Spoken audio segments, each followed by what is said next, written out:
This week on the Talk of the Trinity podcast, we look back on that massive win over Leicester City, concert at the Double.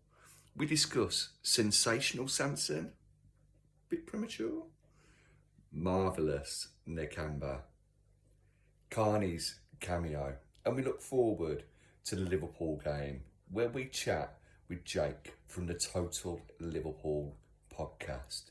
And there's one name that is on the tip of the tongue of every Liverpool and Villa fan. And that name is Steven Gerrard. Steven Gerrard. Yeah, Steven Gerrard. No other names, definitely Steven Gerrard. This is Talk of the Trinity.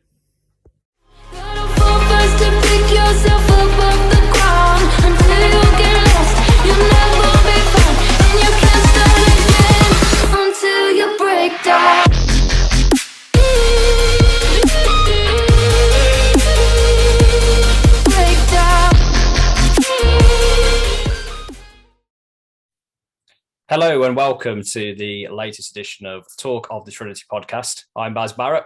I am in a void. It's great. With me is Will Forrest. He is in a slightly better decorated space. As you will see, that is, basically the royalties and the record deal he got after last week's podcast with his intro. You're going places, Will. I mean, don't forget us little people on your way up the musical ladder towards, maybe you might even be bigger than the Beatles. Give it a couple of weeks. You never know. I won't forget you, Bob. Don't worry about it. Well, no, that is all we can hope for, the little man. And whilst we do have the benefit of Will and his words of wisdom, check them out on our Twitter page at Talk Trinity, on our YouTube channel at Talk Trinity, and all our other usual outlets. But before you do that, keep on with this podcast, because we're going to jump straight in with a good news story, you'd have to say, and one that, again, our esteemed pundit Mr. Forrest predicted in the preview last week. Sunday afternoon, Villa Park, under the lights, always an atmosphere. Villa 2, Leicester 1, 3 points. Did it go exactly as you predicted, Will? Or was the result masking, a slight detour towards the eventual destination of 3 points? I said 3-2, so not exactly, but yeah. In regard, what a great win! What a great win against a very strong Premier League team who have been fantastic for the last number of years, and Brendan Rodgers has done a great job at Leicester. I was worried to start with watching the game, seeing the freedom that Harvey Barnes got on that left-hand side, and his finish for the first goal was fantastic, really. It was a beautiful goal. You felt Martinez probably could have done a bit more at the time, but when you've seen it back on Match of the Day, you realise he couldn't. And I think it was nervy towards the end. Though, when you then hear Steven Gerrard come out and say they had one shot on target in the second half, you think, bloody hell, yeah, they had one shot on target all of the second half, and it was a world-class save by Martinez. Yeah, sometimes you only need one shot to score a goal, as the old cliche goes, and luckily we have one of the best keepers in the business, as you say. But it took a little while to get there in the second half. You mentioned the start. Back foot, I think, is fair to say in terms of the Villa performance. And we have to look at the positives in the second half, which we'll come on to. In terms of after the proverbial rocket had been given at half-time, Gerrard came out and said a few home truths were dished out in the dressing room. Positive to be able to come back from that. If you were looking slightly negatively, the fact another slow start in terms of another game for Villa. But again, flipping the negative back on the positive, poor starts under the end of the Dean Smith era where potentially we were out of sight in a bad way, kind of by the end of the first half. At least we were still in the game at half-time. Well, it was a poor start, but a very quick response, wasn't it? With the commentator mentioning how poorly Emi Buendia had been recently in regards to goals and assists. And then he goes and gets that assist. Very unlucky not to get the goal. But I'm sure that he would much rather Ezri Konsa stood in it home, to make sure. And Ezri Konsa then showed just how prolific he is with that back post header, another set piece. Austin McPhee is getting a lot of praise from Steven Gerrard again. There was a lot of negative Twitter comments about him towards the end of the Dean Smith era. A lot of people wanted him to go. I've seen apologies on there now. People are following suit. And we capitalised on poor Leicester marking from set pieces. It was two very well worked goals, in my opinion. Yeah, I mean, going into the game, we touched upon it in the preview. Leicester's defensive record, one of the worst in the league. And specifically in terms of set pieces, the 2 they conceded on Sunday means they're the worst in terms of conceding set pieces in the league this season, along with Palace. So you've got a team who are poor at defending set pieces, which, we've been guilty of in the past in terms of, over the last few years on occasion. And we've got a set piece coach. So it's almost, almost perfectly written in terms of those two things coming together. And it was no surprise really to see the 2 goals coming from set pieces. And Villa during the course of this season have demonstrated that they can get that goal from a set piece. I don't think we're top of the goals scored from set pieces as far as I can recall, but, we certainly, those fine margins, as we talked about, they're certainly coming into the fore, especially in terms of the result against Leicester, where Brendan Rodgers, in quite a, it makes sense, but it kind of sums up, perfectly the state Leicester in, where he said after the game, we would have won if we wouldn't have conceded those 2 goals from set pieces.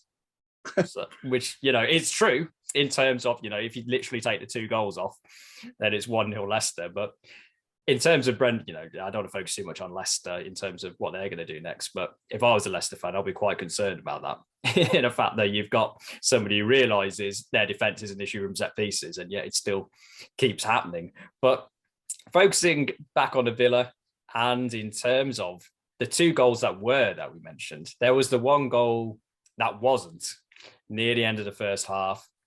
Jacob Ramsey putting it home. There was quite a lot of frantic looks at the rule book in the Sky Sports studio during the halftime interval.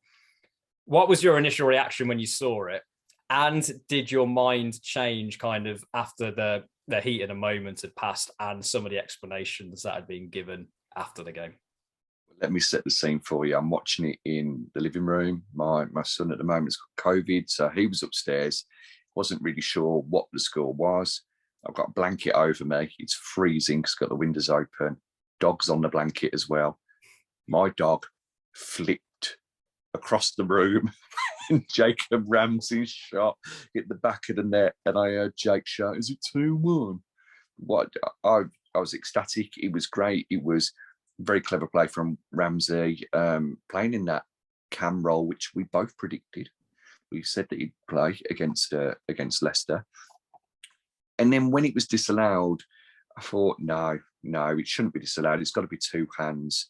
Remembered that, well, my memory was triggered that it's a hand in a playing surface. I think it's been a rule for a year or 2, hasn't it now? But it did make me chuckle and think back to that time when Orient Island was assaulted by Keenan Davis when he had the ball in his hand against the post. And Sheffield United, they have the audacity to say that goal should have counted. No, look at the rule book.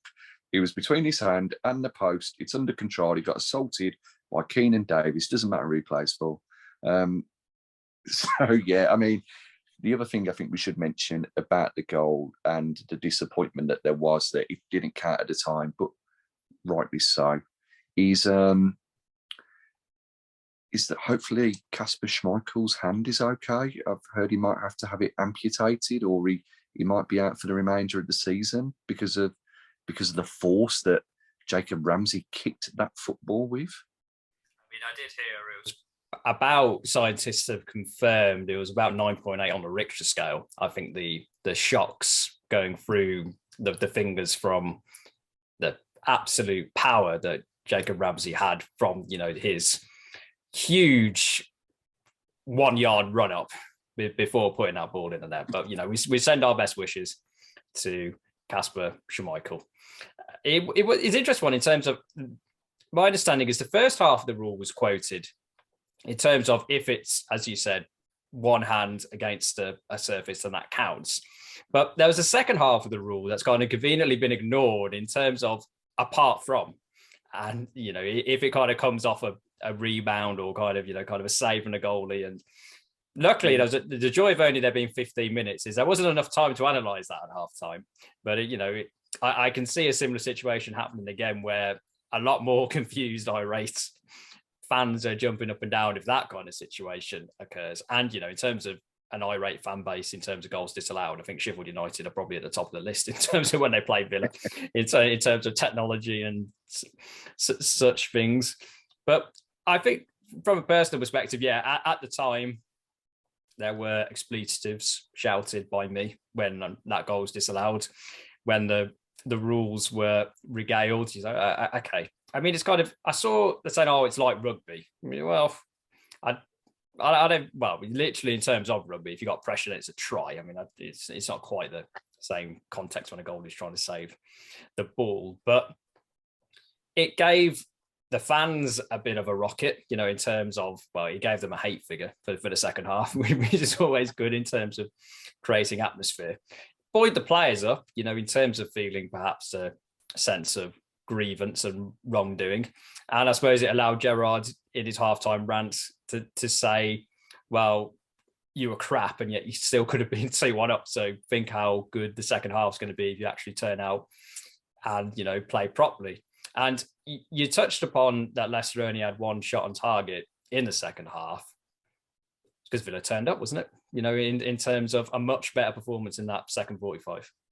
Definitely. And I think from looking at the analysis afterwards, Young and Cash didn't really get forward as much in the second half as much as they did in the first. They still provided support to the attacking players, but Cash was a lot better at marking Harvey Barnes. And I think that helped massively because he was their go-to man, wasn't he? Maddison didn't really play through him that much. He had a chance in the second half and probably should have scored it or got it on target. Jamie Vardy not playing was a godsend, though didn't do too much when he came on. Second half, we were fantastic. You could tell that Gerrard and McAllister said, "Look, if you don't go out there, we're gonna go through you at training on Monday." Yep. And there was some really big performances. Jacob Ramsey, we've mentioned. John McGinn was fantastic again. That bit where he had the nearly goal disallowed was the John McGinn that you expect. Yeah. The one player, I mean, the back five were all incredible. Nakamba running out of things to say about him, such as how good he is. Ollie Watkins was amazingly fantastic. That's how good he was. Put that on your Twitter page. The other person who I thought did very well was Emi Buendia. He didn't set the world alight, but he was very good. Noticing, and I didn't notice it so much really. I thought about it after reading a tweet. He gets the ball in tight spaces and he somehow manages to release it, draw players in and play it off, not to the extent that Jack Grealish used to do, where, I mean, the first match against Everton when we came back into the Premier League and we won, or the first match we won, there was one picture of him having 5 Everton players around him and he switched the ball to the other side of the pitch to Gilbert, who was on his own. Buendia on Sunday at one point had 3 players come to him and he Cruyff passed it down the line. I think it was to Watkins, if I remember correctly. But he's just got this knack of getting the ball out of tight spaces and showing actually this number 10 role that he's in, where he can pull out to the wing, but also drift inside and has that freedom. Maybe this is going to be the making of him. Were you impressed by Buendia, or are you still not sure? Was there anybody else who you thought deserved more, praise than him? I think in terms of Buendia, when we talked about his performance in the City review, I won't throw you in this particular bandwagon unless you choose to be associated. I was pleased with what I saw against City, not necessarily because it was the best performance ever, but he stood up when there was pressure on him and, he was trying things. He wasn't shirking and some things worked out, some things didn't. I thought Sunday was a continuation of that in terms of, it wasn't an 8-9 out of 10 performance, absolutely amazing, dominating, but it was a continuation of that confidence that he appears to have got from the City game, and also having a run in the team, just being picked 2 games in a row is a statement of confidence in comparison to what was happening near the end of the Dean Smith era. And as you said, there were moments whereby, getting the ball out of tight spaces, creating chances, decision making, a few situations where it probably wasn't quite up to where it should have been in terms of spotting the pass. But yeah, I was pleased in terms of, as we've said previously, it's too early to write off somebody after a third of a season, especially when they're your record signing. You don't want to consign them to the scrap heap this early on. And it does seem like, from what we've seen in the early days of the Gerrard reign, that there is a role still for him at Villa, which I think we both kind of predicted anyway, and we weren't, getting the bandwagon ready to cart him out of Villa Park.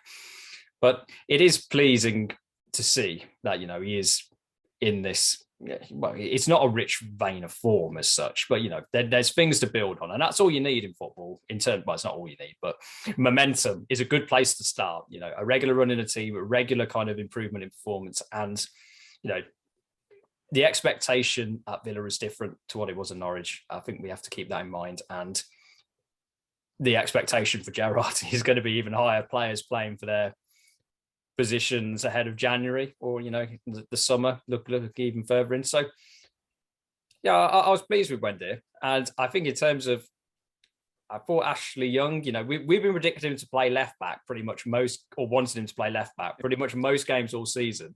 We'd given up predicting to play left back because it didn't look like it was going to happen. Target perhaps not quite fit, so Young does play left back the one week where one of us doesn't put him in playing left back.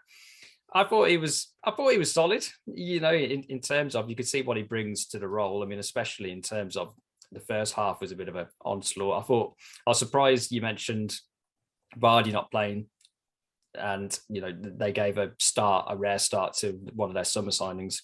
I thought he played really well in terms of their centre forwards. Really creating a little bit of fear, in terms of the Villa back line, getting in spaces, winning those balls. And I think it was kind of, you could see the advantage of having Young kind of in that back line, especially as the game went on, just bringing a bit of calm, and also his ability to be able to bring the ball forward as well, when in the second half we were looking to get a bit more we were able to get a bit more on the front foot, I should say, rather than looking, because I think I don't think we would have planned to be pinned in our own box for most of the first 20 minutes as we were. So it'd be interesting to see when Target's fit again, whether he walks straight back into the team, or whether Young has finally got himself in at left back, or whether it will just be a one-off situation and Young will go back to what Gerrard had him in the first couple of games, kind of a bit further up the field, kind of in that left wing number 10 role.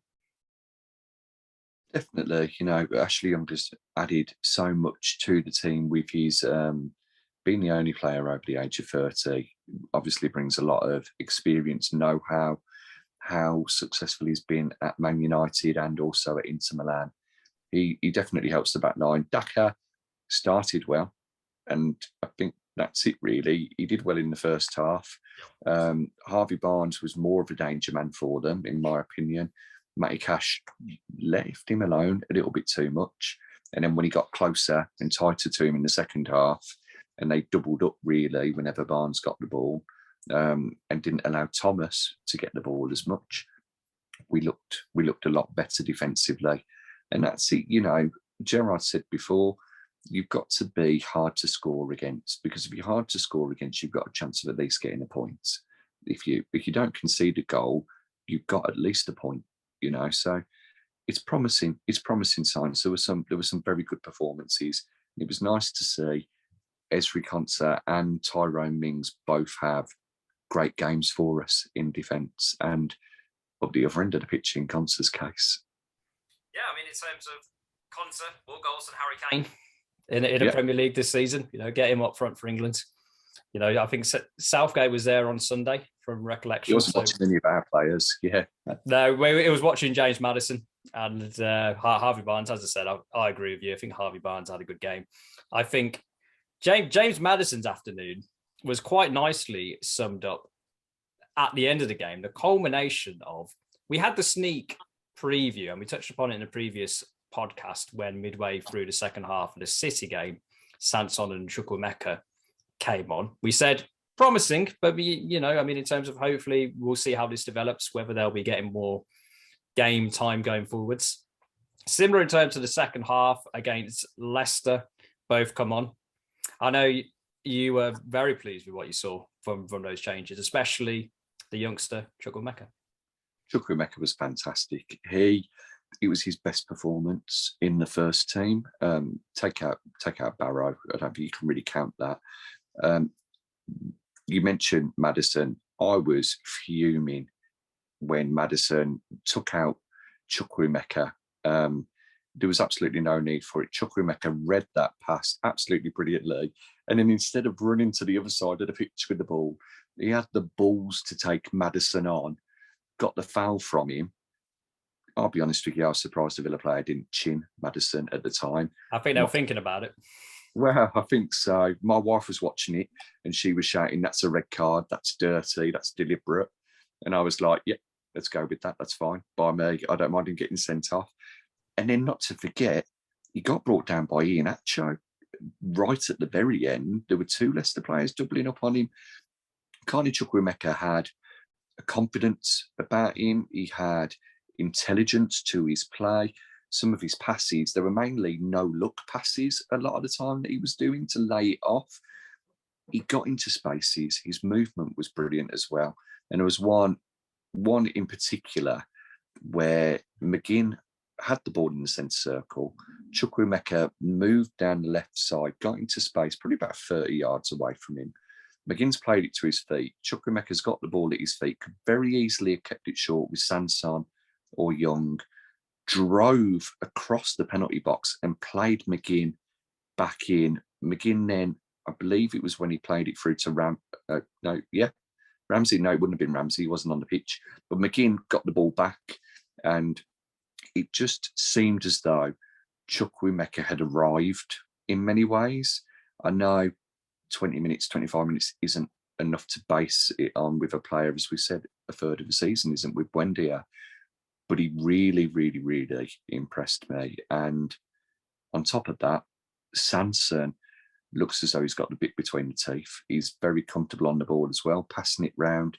I think that those two players are going to be integral to the possession-based football that Gerrard wants to play. Whether they'll play every minute of every game, I don't think that will be the case. He's got quite a good squad to choose from, especially when you think back to Villa fans calling out for a midfielder at the start of the season. Though I wouldn't be surprised if Chukwuemeka and, say, JJ were challenging for the cam spots come towards the end of the season. And I think Chukwuemeka, you've got to throw him in against the likes of Burnley and teams like that, really to give him more Premier League exposure. And we'll only see better things from him. Hopefully, he signs a contract out of it. Yeah, I mean, I think in terms of, we were asking the question previously about whether they were being brought on to kind of placate them in terms of the minutes over perhaps, what they could do kind of on the field. Sunday was a big step in the direction of them demonstrating that, they can contribute to the Villa team, especially, in the second half, tired legs on the opposition, bringing two contrasting players on. And we touched upon Maddison. You could tell his afternoon where he just had that kick out, it just hadn't gone his way at all. He's been struggling this season, Maddison. There's been intermittent talk about him being in the England squad. Southgate doesn't appear to rate him, or not rate him highly enough to get him in the squad consistently. You can almost see he's going further back in the queue. And for Chukwuemeka, we touched upon Gerrard being a big factor, I think, on whether he signs a new contract or not. And being able to throw him on, as we said, Leicester are a very good team. They've obviously been challenging for the European places, winning trophies or a trophy well, depending how far you go back, you could pluralize it. So, a really good litmus test. And as you said, best performance for Villa, I'd agree. Chukwuemeka. Sanson looks like he's getting the match fitness up again, which is kind of what he needs, really. He just needs a run of games. But it was good to look at the bench and being able to make changes that could make a difference to the way the team was playing. And I think, that sums up kind of one of the things that perhaps we didn't have the look of at the start of the season. And hopefully we're coming into it at the right time when there's a lot of games, just getting players fit. And, hopefully, as you said, Chukwuemeka, you could see him starting when we play Burnley ahead of Ramsey. It'd be the type of game you'd play him. Whether you throw him away at Norwich when, when that comes up, listen to our preview episode in respect to that, or our review to see kind of how great our calls were or not in that case. But it's certainly, a positive. In the fans obviously reacted very well, as they would do in terms of young players coming on, and Sanson as well. And I think in terms of that second half performance, we've got that individual skill and quality, but you can't say, and obviously we say this with a heavy hint of bias, I don't think you could say that I don't think Leicester deserves to win. Definitely not. And I think you could say, obviously, that great save you mentioned from Martinez at the end of the game, if that goes in, you're like, oh God, 2-2, kind of threw that away. And, well, I'm glad that he didn't go in, even though it would have meant my prediction was right, which, I'm happy to sacrifice that for the 3 points for the lads. But I think the fact that you can say, and I think most people less biased than us have said, even though in the first half Leicester were a better team, by the end of the game, I think Villa deserved the win. And I think, that is credit to the performance of the players in the second half, and also what happened in the dressing room half time. So you got to give Gerrard credit. You got to give the players credit. And, in terms of looking forwards, that's a great place to be. And if you've got players who can make a difference, and you've got a manager who can make a difference, it's early signs are positive, you would say. Definitely. Yeah. As I said before, I'm very happy that Gerrard got the job, got more, it wasn't too enamoured by him being linked at first, but definitely as I read up about him and Michael Beale, seeing Gary McAllister come back and all the other guys who are with him, it was exciting, and I think he's justified the appointment so far. It is only early days. He'll be the first to admit that not all of the team are playing the way that he wants them to play, and there is a long way to go. But that's 2 weeks into it, getting 3 wins out of 4 games and only just losing to the champions and not being disgraced by them. Pep Guardiola said a lot of nice comments about Gerrard afterwards. You've got to think now, okay, with the next run up of games up until January, up until the FA Cup, for example, that's going to say a lot more about Gerrard than these first 4 matches. And I'm very confident that we'll have another great run under him. Yeah, but you mentioned the FA Cup there. The draw was made on Monday night. We've been paired again with old third round foes, Manchester United. A bit of a difference this time. We're going to Old Trafford rather than them coming to Villa Park. You mentioned that, an important run of games for Gerrard culminates in that FA Cup game. Do you think that is going to be Gerrard's finest hour, leading us to a win at Old Trafford, or are you already looking forward to the third round draw in 2023? We beat them with Dean Smith in charge, and that's nothing nasty about Dean Smith. He did a great job to get the tactics right against them. I think Gerrard's probably got a bit more nous about him in regards to tactics. He seems to have a plan B or a plan C, even, as we've seen with Carney and Sanson, and I don't think that will always be the plan B for him. We've got a chance of getting something against Manchester United. Rangnick will see it as a chance of winning a trophy, but I think Gerrard would as well. It's his first time in the FA Cup. Why wouldn't he want to go and get a win against them? But to think about how many times we've had them, I think it's 5 times in the last 20 years, isn't it? And I don't know whether that includes the lucky loser when we played Gravesend and Northfleet. That should have been them as well. As long as we don't go 2-0 up, I'm confident. Yeah, I mean, my therapist has told me not to remember any of the previous games. So could have been about 5. And yeah, as you said, in terms of that lucky loser, it would have been an unlucky loser, probably for us based on recent history. But funny enough, you mentioned Dean Smith going there earlier in the season and winning. It's almost a game where and I'm playing devil's advocate a bit here, you'd almost rather have Dean Smith in charge than Steven Gerrard, because the Gerrard, Liverpool, Man United connection, Man United are going to be like, we cannot lose to Gerrard at Old Trafford. We are going to pull out the spots. I mean, in terms of, I'm plucking a tenuous thread out of the air there, but, I think in terms of, certainly the converse of that is Gerrard's going to be more up. He's going to be up for it. He's not his first visit to Old Trafford as a opposing manager. He's going to want to get some results out. But I do think it'll be interesting to see what team United play, whether they go full strength, whether the reserves kind of come out. And for Villa as well, I'd like Villa to go full strength. I'd like us to have a go, because I think that fits into the ethos that Gerrard is trying to create at Villa and what we've seen early on. And as you said, that has gone as well as it could have done, really, in terms of the first few games of the season. But we will wait and see next month what happens at Old Trafford in the FA Cup.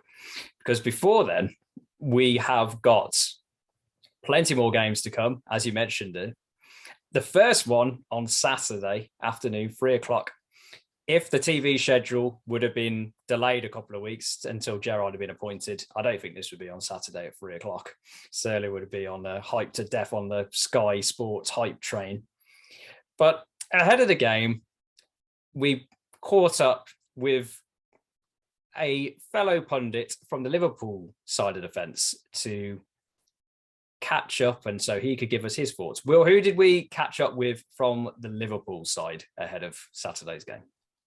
So we're going to take you now to an a chat that we had with Jake from the Total Liverpool Podcast. We'll hear his thoughts and opinions on the game, his predictions, and Baz will also hear yours, and you even get a chance to take part in that famous game of ours of they played for both teams. Force fun at its finest. Stay tuned, because we'll be going to that chat right now. And now it's the moment that you've all been waiting for. It's Ask the Away Fan. And this week, well, it's me doing the hosting. Baz has very kindly let me have a go. I did have to twist his arm from 2 meters apart, but there we go. So some impressive twisting was going on. Wow, mate, proper twisting. Yeah. Or I've just got really long arms, like Mr. Tickle. Yeah, like Mr. Tickle. But enough of your Mr. Tickle arms at the moment. I'm sure we can come on to those later. We're joined by Jake from the Total Liverpool Podcast. Jake, it's great to have you on the show. Thank you. Yeah, cheers, lads. Good to be on. Do you want to tell us a little bit about your podcast first, if you don't mind? Yeah. So initially, it was about a year ago we started the Total Screamers podcast, which was a more broad spectrum Premier League football, Champions League, bits like that, a bit of everything. And we sort of broke down from there into, having that as our main show, but each of the hosts sort of supports a different team. We've got a Villa podcast as well. So, we'll have to hook you guys up. You can maybe do a collab at some stage. We've got Liverpool, we've got Coventry and things like that. So we all sort of broke off and go into depth in more into our own team and how they're doing it and things like that. So, and then the start of this season, we started the Liverpool pod. We didn't want to start it halfway through, last season. So we thought we'll wait till the start of this season. So we've been going from there, and it's been good because we've been able to go to the games and stuff now as well. So we've been able to do live content and bits like that, which is, been great to put out on YouTube and stuff. So yeah, it's been a good laugh. Could be a good laugh. I suppose it's nice timing as well with you challenging for the league title. I mean, you didn't do too badly last season either. But yeah, you've started well this time round. Yeah, no, I agree with you, mate. There was at times last season it felt like we'd fallen off a cliff. Every time it looked like it was over. Something had happened and we'd crawl ourselves back into it, and we found form at the right time, which was key. But this year's been great so far as a Liverpool fan. One or two sticky moments where we've looked and gone, oh, is it over? People starting to panic, but then faith in Klopp and those players, they know what they're doing. Luckily they've been and won it before, so the challenge is on, and I fully expect it to go down to the wire. It's such a tough league this season, as we've seen. Anybody can beat anybody, so it's just exciting. And I think the big thing for me this year, like I've already mentioned, is being able to get back in the ground and travel again, and watch the Reds back at Anfield, because I put it down last season as one of the many factors as to why we were so poor. I think a lot of teams were probably in the same boat as us, but yeah, this year it's been enjoyable. Yeah, I think having no fans probably benefited us a little bit. And looking at your form so far, I mean, I actually think that Liverpool will probably win the league this season. Baz, I hope you're right. I'm sure you do. What about yourself, Baz? Are you thinking that he might be Liverpool? Or are you thinking he might be somebody else? Are you hoping for a late Villa charge up the table? Well, I think we're all on this side of the fence hoping for a late Villa charge, but sadly, I don't think it's going to happen in terms of winning the title. At the start of the season, I had Chelsea, but the way things have gone kind of during the first third of the season, it is a 3-horse race between Chelsea, Liverpool and Man City. And it's going to come down to 1 or 2 games in that kind of mini league, really. I mean, I know Chelsea lost on Saturday against West Ham, but I think that's their first defeat of the season. And it's going to be those fine margins, really. I mean, probably won't thank me for bringing this up, Jake, but when you were second in the league a couple of years ago, the points total for second was ridiculous, and 97 points we got, I think, that year. Yeah, and I would have won the league any other year. And I think it's going to be, and it's going to be the 3 teams up there currently. I think they are going to be split between certainly less than 6 points would be my guess.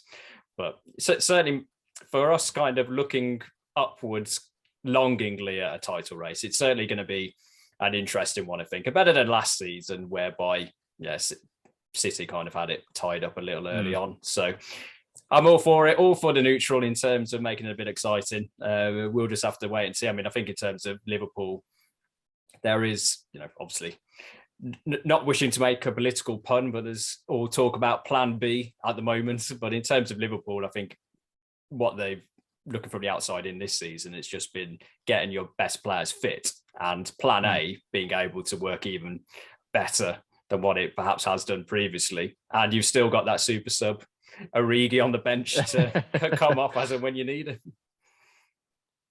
Oh yeah, I have to agree with you, mate. I think actually, in terms of the league in general this year, I think you've got almost mini leagues throughout, haven't you? You've got the top 3 and then like 6 teams that could realistically qualify for 4th, and then that Europa League scramble, and then the relegation battle. I think it's an interesting one. So I think in terms of like the actual whole league in general, it is an exciting league this year, like you said, compared to last year where it was sort of all done and dusted in terms of the title, and the only real thing was, as a Liverpool fan, was the Champions League and whether we get into that. But this year I've enjoyed all of the Premier League games, not just our own. But what about yourselves? I think, after you, Baz. After you. I was going to say, being as I brought up a bad memory for you, I'll bring up a good memory in terms of a neutral. I've certainly, just in terms of a spectacle, the events at Old Trafford a month or so ago when you went there and knocked 5 past them. I mean, that was certainly a unique story in terms of that rivalry. I mean, I'm sure you probably would have been pretty disappointed that Ollie had to let go of the wheel when he did. Probably thought he was doing quite a good job driving that bus towards outside of the top 4, but he was driving it off a cliff, wasn't he? I think that's where Ollie was heading. And not only that Man United win, you mauled Everton. Yeah. The other night. I'm surprised Rafa's still got a job, but more recently, and just going off what Baz mentioned about a certain super sub, it seemed like you scraped past Wolves in many ways with that 1-0 late winner. Is that a fair reflection from an outside point of view, or was it a lot more comfortable than the scoreline seemed to suggest? Do you know what, lads? It was a bit reminiscent of last year where we created, an abundance of chances, but just could not put them away. And it felt for 93 minutes that it was a repeat of last year. We were going to drop points, and it was Chelsea had lost, and it was another case of us not taking advantage of our rivals slipping up. But not to hark back to the glory days, but when that year we won the title, those late winners became a fixture of that season. Battling to the end and getting those wins, and it almost sort of was likened to that a little bit for myself, and I spoke to the other lads, and they said exactly the same. As fun as it is, winning 4-5-0, those last, what it's like as a football fan. Those last minute winners they're the joy, aren't they? They're the ones that you do really love, because it looks doom and gloom for 93 minutes, and then in the 94th, the man that no one expected to be in the club pops up again for the umpteenth time to pull one out the bag and give us the 3 points. So I was made up, but without sounding disrespectful to Wolves, we were comfortable in the game. We just couldn't score, and luckily I think we got our rewards in the end and got the deserved 3 points. But it's been a bit different this season to last year. We have been putting those chances away and scoring 18 consecutive times, 2 or more goals in a game has been something that was an improvement on last year, because I keep mentioning it, we couldn't score last year. I think everyone sort of knew that. So it's nice to actually get rid of that hoodoo. Well, when you've got Trent Alexander-Arnold getting as many assists as he can, and Jurgen Klopp mentioning in the papers that he was very happy that Origi stayed at the club over the summer. Didn't expect him to. I mean, that's just 2 players mentioned that play for you. But from a Liverpool point of view, who's your key player, and who's the Villa danger man? And then afterwards, I'll pass that to you, Baz. Who do you think's our key player? And you can't say all 11 for Liverpool, but which Liverpool player are you most fearful of? I'll start with you first, Jake, if that's okay. I think the obvious answer is Mo Salah. 20 goals, and we're already in December. We're only just started December, and he scored 20 goals. But Mo Salah's been doing this for 5 years now. It's not like it's a new thing. But for me, the player I think gets Liverpool ticking is Jordan Henderson, and it has been for a long time. If Henderson's not playing well, often you'll find that Liverpool aren't playing well. There's not many times where Henderson has a poor game, and we have a good game. It's quite a rarity. And I think the battle for Liverpool a lot of the time this season has been that midfield battle. And for me, I think the midfield 3, as good as Salah and Mane and Jota are, that if our midfield 3 isn't ticking, then we often aren't ticking. And so, to go off the tangent a little bit, I do think that our midfield 3, I'm going to lump them all in as our key men. I'd say they're our key men for us. Fabinho, such a linchpin in that side, and you've seen it last year. Again, going back to last year, putting him in central defence, how poor we were because we lost him in that midfield. And Henderson again, sticking him at centre back, never a long term solution. And you've seen how good he's been this season. He started to add goals to his game as well, which I think has been the only criticism that Liverpool fans have really had of Jordan Henderson is he doesn't score enough. But we're starting to see him do that now. So yeah, that's my answer. If I can have 3, it'd be the midfield 3. I'll go 4, Mo Salah, for obvious reasons. Baz, would you agree with the Liverpool players there, or is there anybody else that you'd single out as a danger man that you're worried about this weekend? It's hard to disagree with Jake, really, to be honest. I mean, I remember there was a fantasy football season. I think it was 07-08, where basically if you didn't have Ronaldo in your team, it was just a waste of time and wasn't worth playing. It's like that this season with Salah, really, which is great for me because I had him in from the start, so I'm feeling pretty smug. But Henderson was the backup I had, because I find with Jordan Henderson, he gets a lot of comment and attention for what he isn't rather than what he is. And there's, kind of, he's not a regular goal scorer. He's not, kind of somebody who goes from box to box like, the former player who will be in the opposite dugout on Saturday. You kind of get compared against, swashbuckling Liverpool players of the past. But as you said there, Jake, really, it's Henderson keeps that team ticking over. And, it's kind of that unheralded unfancy, kind of work. And, you don't get to be, captain of Liverpool. I mean, you must be nearly 10 years at Liverpool now. I mean, just over 10 years.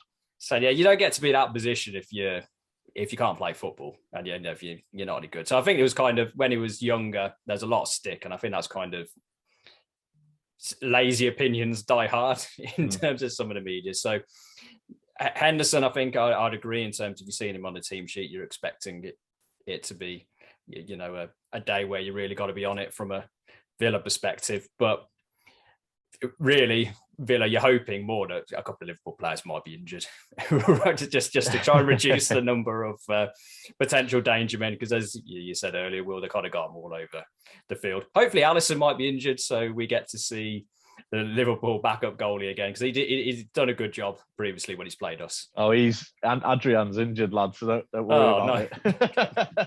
That's the hope gone. I think for us, the one player as well, Sadio Mane, tends to do very well against us. Quickest hat trick in Premier League history. He does love a goal against you lads, doesn't he? Yeah, if you could just leave him out, that'd be great. Just rotate him ahead of whoever your next game's against. But looking then, we've mentioned Liverpool, and obviously you'd have a look at the opposition team and be thinking, I imagine at the moment you'd be thinking, okay, they're picking up a little bit of form. But if there was one player who you felt could hurt you more than anybody else, who would that be at the moment? Who are you weary of? Is Danny Ings fit, or is he still injured? If he was fit, it would be Danny Ings. We know how good Danny Ings is as a footballer. He's just so unlucky with injuries. But for me, I really rate John McGinn. I think he's a wonderful player, and I think on his day, he's very, very good. He looks a real. Every time I've watched Villa, I won't lie, I don't watch Villa like every week and stuff like that. But whenever I have watched Villa, I've always been impressed by him, and I've been impressed by Leo Bailey as well. When he's come in, he's looked dangerous. We all knew the talent he had. I watched quite a bit of German football, so I seen how good he was in the Bundesliga, and it's good to see that he's carried that over to the Premier League and with Villa. But I think you just need to like Ings, keep him fit and give him a run on the side. But I think that Villa are a good team. You've got a good team in that. Your first 11, I think, is very strong when they're all fit. It's just a case of keeping them fit, isn't it, for you guys? And it's just been the status quo, hasn't it? Really. I think you're right there. I mean, Danny Ings is someone who's mentioned by pretty much every away fan that we've had on. I think Barrett would be able to tell me otherwise. I'm not surprised you said Leon Bailey after he destroyed Everton in that 21 minutes. That would have been a good day for Liverpool fans as well as Villa fans. Baz, do you agree with John McGinn as the key player? I mean, you've got a friend for life in Jake now with him saying that he likes John McGinn, such as your admiration for the player. So I am a fan of McGinn. I may have said once or twice during the course of the podcast this season, but I think it is going to be McGinn, because previous game for Villa against Leicester, we had Watkins playing kind of the target man up front and doing very well. It's hard to see he's going to get much change out of Van Dijk kind of this time around. So I think we are going to need a more kind of nuanced approach if we are going to get anything from the game and to break down Liverpool. And McGinn is that, I rate him, but he can be a bit boom or bust in terms of, for every great finish from the edge of the box. Well, hopefully he doesn't score, because we usually lose when he scores. But for every great finish, there's one whereby he's tried to do a bit too much and lost the ball, or it's gone 20 foot wide. But I think in that game against Liverpool, where from a Villa perspective, it's obviously, I'd like to say we're going to come out and play off the park. I'm realistic to know that that's probably not going to happen, but it is going to come down to those cliches of keeping it tight, taking your chance. Maybe it might even be one chance when you get it. And I think McGinn in that midfield for us, kind of breaking from deep, could have that spark if I'm putting my most optimistic hat on and trying to see ways that potentially Villa could get something from the game. I think if I was looking at it, I'd be worried definitely about Alexander-Arnold and Robertson more than anybody else. Their assists are amazing. Their the underlapping of Robertson and the deep assists really and crosses from Trent Alexander-Arnold. His range of passing is that good that FIFA have modelled passing on it this year. I think those two, if they can get behind our fullbacks, will be key players for us. Another midfielder just to throw in there, I think Marvelous Nakamba, but Emi Martinez is probably going to be our key player, trying to keep the score down. Speaking of players of Liverpool and Villa, got a bit of a game for you both. I hope you don't mind. I know, sprung it on Baz just before as well. Nope. They played for both teams in the Premier League. Okay. I'll ask you first, Jake, how many you can get out of the ones that I've got listed. And then Baz, I'll see if you can fill in any of the gaps, if you're up for it. This could only end well. Well, your encyclopedic knowledge of the Villa, I'm sure you'll be fine. I've got, so player-wise, I've got 2, 4, 6, 8, 10, 12, 13. So first of all, I'm going to ask you how many of the 13 you think you'll be able to get. I'm going to, just off the top of my head, go about 5, I think. Okay. Do you want to hit me with those 5 and let's see how many you can get? Yeah, I'm going to, Brad Friedel. Yep. Stan Collymore. Yep. Ben Seke. Yep. Stuart Downing. Yep. Milner. Yep. There's another one that's popped into my head, but he's just popped out of it again. Oh. Always happens. I'm gonna rue this now because I know as soon as he says another one, I'm gonna. That's the one. So Collymore, Friedel, and Seke, Downing, Milner. There you go. You hadn't said Downing last time. Downing, that was the one. Yeah, Downing. I'll be completely honest with you. I only got Brad Friedel on the list. That's 14 now. Any more, or should we pass it over to Baz? Yeah, pass it over. Yeah, I think. Can you get the remaining ones then, Baz? I don't know if I'll get the remaining all of them, but I'll go old school with my first few. Got Steve Staunton. Yep. Ray Houghton. Yep. Dean Saunders. Yep. Milan Barros. Yep. Barros, yeah. Just jumped a little further ahead there. Stephen Warnock. Stephen Warnock, yeah. How many is that we got now? I'm guessing it's not 13 yet. So there's 3 left that I can think of. David James. David James. Jamo, yeah. This is where we're getting to the business end now. Also known as the end where I scramble around struggling for the final 2. None are jumping out so far in terms of the final 2. It's going to be a kick moment. Do you want me to hit you with the final 2? Go on, then let's hit us with them. Yeah, or do you want to have another go, Jake? Is there anybody who you thought? Now you've mentioned them ones, I really can't think of any more. So you've got the 6'7" Peter Crouch. Oh, Crouchy, yeah, of course. Teams. In his early days, wasn't it, for me? Yeah. And then there's one who you'll be thinking, bloody hell, I forgot about him. I'm sure he played for Liverpool. Oh, I got him actually. Go on then. Oyvind Leonardson. Yeah, Leonardson. Do you know what? I when you said Steve Staunton, I was thinking, did Leonardson play for Villa? I had it the other way. Yeah, he played for the Villa. I remember him scoring against West Ham for us, actually. But those are all the ones that I could think of. If there's any listeners who can think of anybody who we've missed, please let us know. It'd be much appreciated. And then we'll delete your comment and play ignorant. So moving on, speaking about fans as well, one of our, not a colleague really, but a friend of the show who comes on every now and again from the Irish Lions, Dave Martinez Dance. Dave, that's his name. Dave Martinez Dance Dave. He's got a question for you.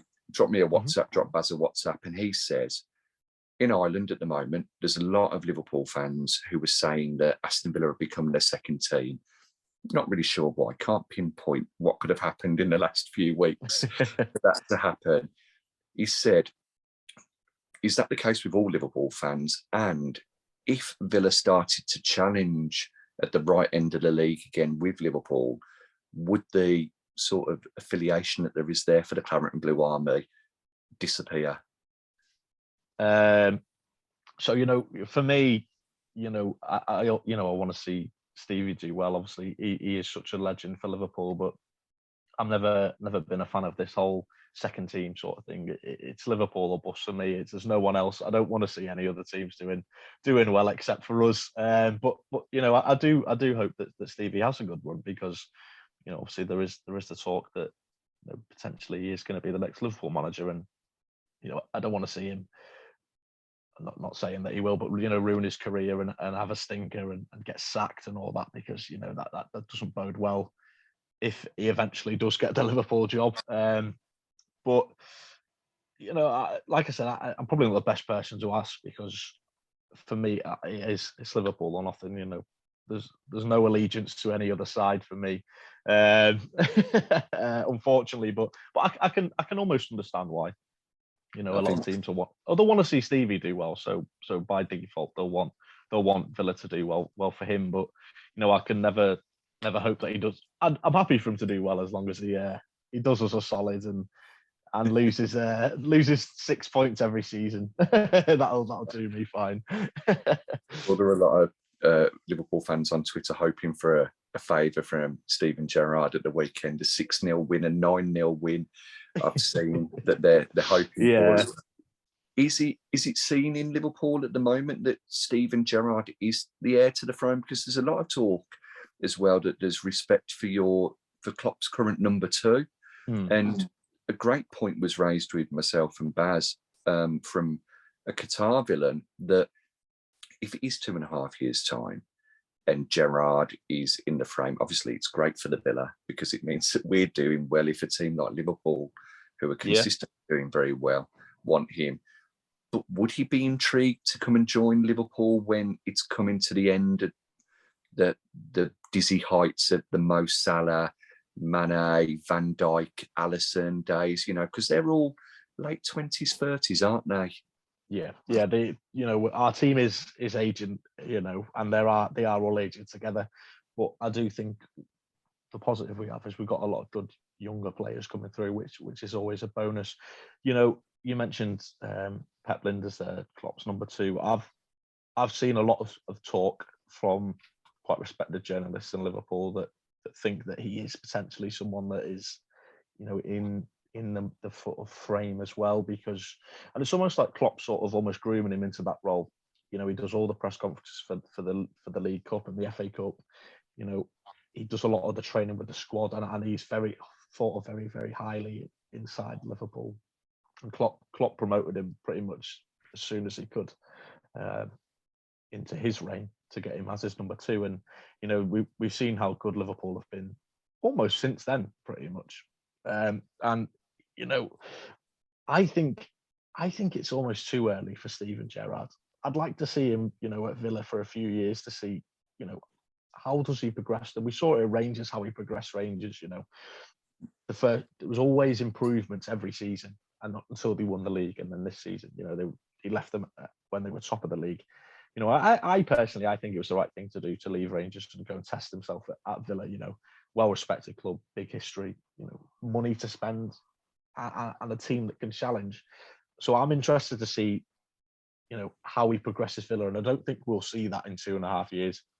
For me, if we can sign Klopp on another 10-year deal, then that's grand for me. I'm more than happy with that, and would long welcome that sort of reign. But who knows what the future holds? That's all we can do. Villa might qualify for the Champions League and win it the next year. So that Stevie might have that to his list of achievements. Football's such a strange and fickle world that we really can't predict anything, can we? But personally, I think give him a few years. Don't rush into anything. We've seen it with Lampard. We've seen it with Solskjaer. These managers need time, and it's not good for him or Liverpool if he comes in and doesn't do well. That's my opinion. Definitely. I mean, well, moving back onto the weekend, and we've mentioned him once or twice. It's the big former player derby, the James Milner derby at Anfield. Liverpool Villa, what's your prediction, Jake? And then I'll ask you, Baz, what your prediction is. I'm going to say 3-1 for Liverpool. I've been predicting all season that we concede, so and often when I say we concede, we don't. So I'm going to say 3-1 to Liverpool. That's my prediction. Baz, are you going 3-1 Liverpool, or are you going for Villa sneaking a point, or 3? So my prediction is that some Villa fans online are going to get really, really annoyed when Gerrard claps the cop. So I think that's going to be the main thing out of the game. In terms of the result, yeah, I mean, it's hard to see past the Liverpool win, really. I mean, it's very rare that we go to Anfield and get a result. Although we did do it a few times kind of at the turn of the last decade, which is kind of really stretching it back. Yeah, I think it'll be 2-0 Liverpool. You don't want to take a defeat, but, you've seen in terms of Liverpool have torn quite a few teams, the proverbial new one, during the course of the season. So our season isn't going to be defined by whether we beat Liverpool at Anfield or not. You just want to see in terms of where we played City last week, there was plaudits in defeat for the way we played. I'd hope it'd be a similar outcome, but of course, if we're 4-1 up at half time, I'd like us to see it out. But yeah, I think it's going to be, I'd say 2-0 Liverpool for me, unfortunately, this week, which is good news for listeners, because usually when I predict Villa to win, things go very badly wrong. So I think I'm in the same boat, unfortunately. I hate being in there. I think we're going to lose both. I think it'll be 3-1 as well, but it'll be 2 late goals for Liverpool. I think we'll put up a bit of a resistance. We probably will play similar to how we did against City. We'll start slowly, we'll build as the game goes on. But unfortunately, Sadio Mane will probably pop up with a goal or 2 at the end. Lastly, to finish off, then, if you don't mind, a bit of another, it's not really a game, but it's something that we ask every opposition fan that comes on. I'll ask Baz as well. But from you first, Jake, we ask your team compared to the Villa, end of the season, are you going to finish higher or lower than the Villa? I think I'm pretty sure I know what the answer is. I agree with you, but I've got to ask.